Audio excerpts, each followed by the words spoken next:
Start with an attention-grabbing statement. Present your core message clearly. Tell viewers what to do next. नमस्कार दोस्तों, आप देख रहे हैं आज की सबसे बड़ी और सबसे चौंकाने वाली खबर।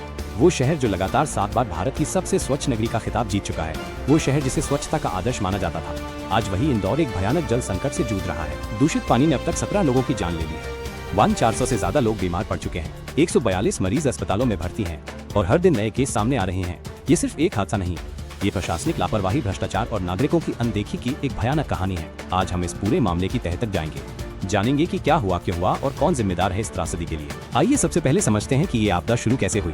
ये कहानी शुरू होती है मध्य दिसंबर 2025 से। इंदौर के भगीरथपुरा इलाके में 15,000 निवासियों को अचानक नल के पानी में अजीब बदलाव दिखने लगे। पानी में बदबू आने लगी, स्वाद कड़वा हो गया और रंग गंधला नजर आने लगा। ये वही पानी था जो नर्मदा नदी से आने वाली मुख्य पाइपलाइन से आता था। लोगों ने शिकायतें की, म्यूनिसिपल कॉर्पोरेशन के दफ्तर के चक्कर लगाए, फोन पर कंप्लेंट दर्ज कराई, लेकिन दोस्तों किसी ने सुना नहीं, कोई कार्रवाई नहीं हुई। और फिर आया 27 दिसंबर 2025 का वो काला दिन। पहला मेडिकल केस सामने आया। एक व्यक्ति को तेज उल्टी, दस्त और गंभीर डिहाइड्रेशन के साथ अस्पताल में भर्ती कराया गया। लेकिन ये तो बस शुरुआत थी। अगले 24 घंटों में जैसे बाढ़ आ गई, दर्जनों लोग, फिर सैकड़ों लोग इसी तरह के लक्षणों के साथ अस्पतालों में पहुंचने लगे। तेज बुखार, उल्टी, डायरिया, डिहाइड्रेशन और सबसे खतरनाक, कुछ लोगों में न्यूरोलॉजिकल लक्षण भी दिखने लगे। 28 से 31 दिसंबर तक हालात बेकाबू हो गए। स्थानीय अस्पतालों में बेड की कमी पड़ने लगी, मरीजों को फर्श पर लिटाया जाने लगा और फिर सबसे दर्दनाक, पहली मौतें दर्ज होने लगी। सबसे पहले बुजुर्ग और बच्चे शिकार बने। कमजोर इम्यूनिटी वाले लोग इस जहर का सामना नहीं कर पाए।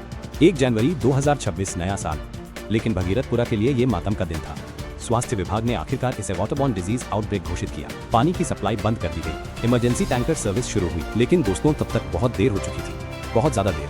अब आइए जानते हैं उन चेहरों के बारे में जो आंकड़ों के पीछे छिपे हैं। 69 वर्षीय ओम प्रकाश शर्मा, एक रिटायर्ड स्कूल टीचर, 40 साल तक बच्चों को पढ़ाया। दूषित पानी ने उन्हें गिलन-बैरे सिंड्रोम नाम की एक दुर्लभ बीमारी दे दी। ये एक न्यूरोलॉजिकल डिसऑर्डर है जो पूरे शरीर को लकवाग्रस्त कर देता है। 3 जनवरी को उनका निधन हो गया। और सबसे दर्दनाक, 7 वर्षीय आयुष, पहली कक्षा का छात्र, उसका पूरा जीवन सामने था। गंभीर डिहाइड्रेशन से किडनी फेल हो गई। 5 दिन आईसीयू में संघर्ष करने के बाद वो छोटा सा बच्चा हार गया। इस लड़ाई में 17 मासूम जाने, 17 परिवार बर्बाद। और दोस्तों यह संख्या बढ़ सकती है क्योंकि अभी भी कई मरीज वेंटिलेटर पर हैं। अब सबसे बड़ा सवाल, ये त्रासदी हुई कैसे? जांच में सामने आए 3 बड़े कारण और हर एक से ज्यादा घिनौना है दूसरा। पहला कारण और सबसे घिनौना, भगीरथपुरा में एक पुलिस चेकपोस्ट है। इस चेकपोस्ट का एक टॉयलेट है और उसका सेप्टिक टैंक फिट है। इंजीनियरिंग और हेल्थ विभाग की जांच में पता चला कि उस सेप्टिक टैंक से एक अवैध पाइप निकली हुई थी। और ये पाइप, सुनिए ध्यान से, किसी की गलती या साजिश के कारण नर्मदा की मुख्य पीने के पानी की लाइन से जुड़ गई थी।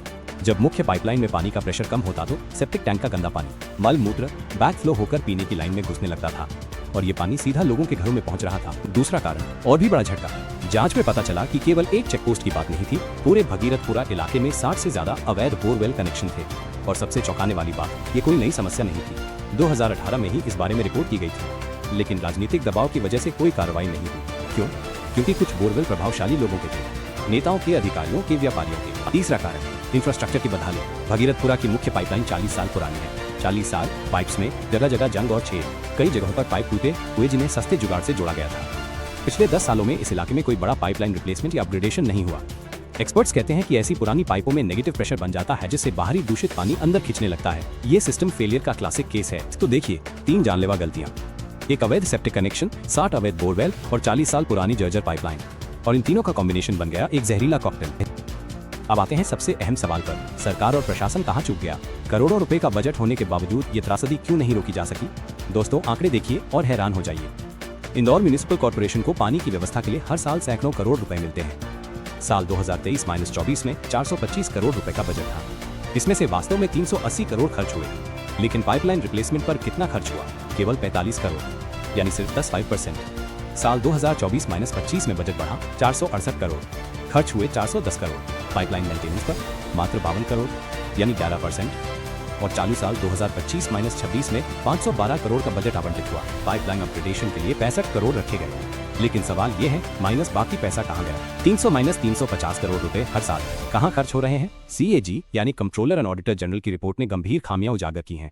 रिपोर्ट में साफ लिखा है, माइनस नियमित पाइपलाइन इंस्पेक्शन नहीं हो रहे, वाटर क्वालिटी टेस्टिंग अनियमित है, अवैध कनेक्शन रोकने में पूरी तरह विफलता और भ्रष्टाचार की कहानियां, हर स्तर पर घूसखोरी।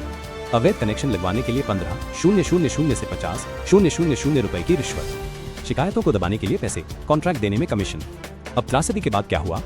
जल्दबाजी में कुछ अधिकारियों को निलंबित कर दिया गया। Assistant engineer, junior engineer, water supply officer, लेकिन बड़ी मछलियां वे सुरक्षित हैं। मेयर पुष्यमित्र भार्गव ने लापरवाही मानी, कहा कि जिम्मेदार अधिकारियों के खिलाफ कार्रवाई होगी। लेकिन दोस्तों, यहाँ कार्रवाई तब क्यों नहीं हुई जब 15 दिन पहले शिकायतें आ रही थी? हाँ, एक और चौंकाने वाला खुलासा। 15 दिसंबर से 27 दिसंबर के बीच माइनस यानी 12 दिनों में माइनस कम से कम 47 लिखित शिकायतें दर्ज हुई। हेल्पलाइन पर 200 से ज्यादा कॉल आई। लोग सीधे म्यूनिसिपल ऑफिस पहुंचे। लेकिन क्या हुआ? कुछ नहीं। एक भी इंजीनियर साइट पर नहीं गया, एक भी वाटर सैंपल टेस्ट नहीं किया गया। लोगों को कहा गया पानी उबाल कर पियो, थोड़ा वेट करो, ठीक हो जाएगा। उद्धरण चिन्ह। दोस्तों, यहाँ असली समस्या क्या है? प्राथमिकताओं की। इंदौर में हर साल भव्य प्रोजेक्ट शुरू होते हैं। नई सड़कें, फ्लाईओवर, स्मार्ट सिटी के तहत हाईटेक सुविधाएं, लेकिन बेसिक इंफ्रास्ट्रक्चर माइनस, जैसे पानी की पाइपलाइन, सीवेज सिस्टम माइनस, इन्हें कोई देखता तक नहीं। क्यों? क्योंकि इनमें चमक नहीं है। इनका इनॉग्रेशन नहीं हो सकता, फोटो सेशन नहीं हो सकते। अब आते हैं ताजा अपडेट पर। आज 7 जनवरी 2026 को स्थिति क्या है? कुल 400 से ज्यादा लोग बीमार पड़ चुके हैं। 142 मरीज अभी भी अस्पताल में भर्ती हैं। इनमें से 28 मरीज आईसीयू में हैं, वेंटिलेटर पर। उनकी हालत गंभीर बनी हुई है।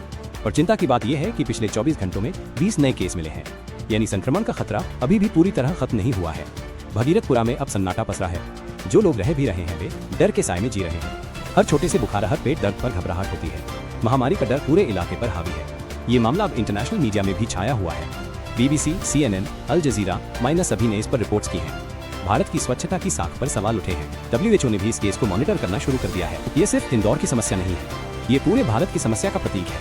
हम स्मार्ट सिटी बनाने में करोड़ों खर्च करते हैं, LED लाइट्स लगाते हैं, वाईफाई जोन बनाते हैं, CCTV कैमरे लगाते हैं, लेकिन जमीन के नीचे की बुनियादी व्यवस्था माइनस, जो असल में लोगों की जान बचाती है, माइनस, उसे नजरअंदाज कर देते हैं। दोस्तों, इंदौर का ये जल संकट हमें बहुत कुछ सिखाता है। ये सिखाता है कि स्वच्छता केवल अवार्ड जीतने के लिए नहीं होती। ये सिखाता है कि विकास का असली मतलब LED लाइट्स और फ्लाईओवर नहीं, बल्कि हर घर में साफ पानी पहुंचाना है। बस आज के लिए इतना ही। उम्मीद है आपको ये समाचार उपयोगी लगा होगी। वीडियो पसंद आए तो प्यार से एक लाइक जरूर दें और अपने परिवार दोस्तों तक ये जानकारी पहुंचाने के लिए शेयर करें। आपका साथ और आशीर्वाद ही हमारी प्रेरणा है। कल फिर मिलेंगे नए अपडेट के साथ। तब तक के लिए स्वस्थ रहें, सुरक्षित रहें। जय हिंद।